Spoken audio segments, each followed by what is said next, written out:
বিশ্বকাপে আর্জেন্টিনার অভিযান শুরু হয়েছে দারুণ এক জয়ে, আর সেই জয়ের কেন্দ্রে ছিলেন এক ও অদ্বিতীয় আর্জেন্টাইন তারকা লিওনেল মেসি। আলজেরিয়ার বিপক্ষে বিশ্বকাপে নিজের প্রথম হ্যাটট্রিক করে শুধু ম্যাচের সব আলোয় কেড়ে নেননি, নতুন করে লিখেছেন একাধিক ইতিহাস।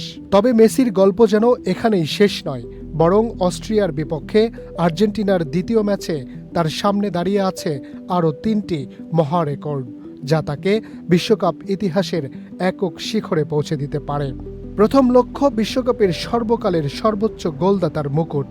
আলজেরিয়ার বিপক্ষে ৩ গোল করে মেসির বিশ্বকাপ গোল সংখ্যা এখন ১৬টি।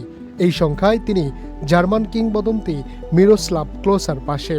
অস্ট্রিয়ার বিপক্ষে মাত্র একটি গোল করলেই ১৭ গোল নিয়ে এককভাবে বিশ্বকাপ ইতিহাসের সর্বোচ্চ গোলদাতা হয়ে যাবেন আর্জেন্টাইন এই মহাতারকা। শুধু গোল নয়, জয়ের রেকর্ডও তাকে ডাকছে।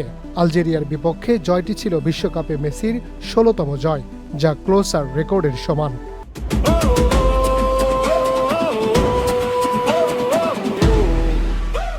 অস্ট্রিয়ার বিপক্ষে আর্জেন্টিনা জিতলেই বিশ্বকাপ ইতিহাসে সবচেয়ে বেশি ম্যাচ জয়ী ফুটবলার হিসেবে নতুন অধ্যায় লিখবেন LM10।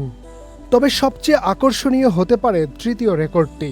আলজেরিয়ার বিপক্ষে হ্যাটট্রিকের সূচনা হয়েছিল পেনাল্টি বক্সের বাইরে থেকে নেওয়া দুর্দান্ত এক দূরপাল্লার শটে। সেই গোলের মাধ্যমে বিশ্বকাপে বক্সের বাইরে থেকে তার গোল সংখ্যা দাঁড়িয়েছে ৫-এ। এতদিন এই রেকর্ডটি এককভাবে ছিল ব্রাজিল কিংবদন্তি রিভেলিনোর দখলে।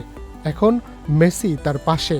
অস্ট্রিয়ার বিপক্ষে আরেকটি দূরপাল্লার গোল মানেই রিভেলিনোকে পেছনে ফেলে এককভাবে শীর্ষে উঠে যাওয়া। বিশ্বকাপের মঞ্চে মেসি যেন প্রতিটি ম্যাচেই নতুন ইতিহাসের পাতা খুলছেন। এখন দেখার বিষয়, অস্ট্রিয়ার বিপক্ষে তিনি কেবল আর্জেন্টিনাকে জয় উপহার দেন, নাকি এক ম্যাচেই তিনি নিজের নামের পাশে যোগ করেন আরও ৩টি অমর রেকর্ড।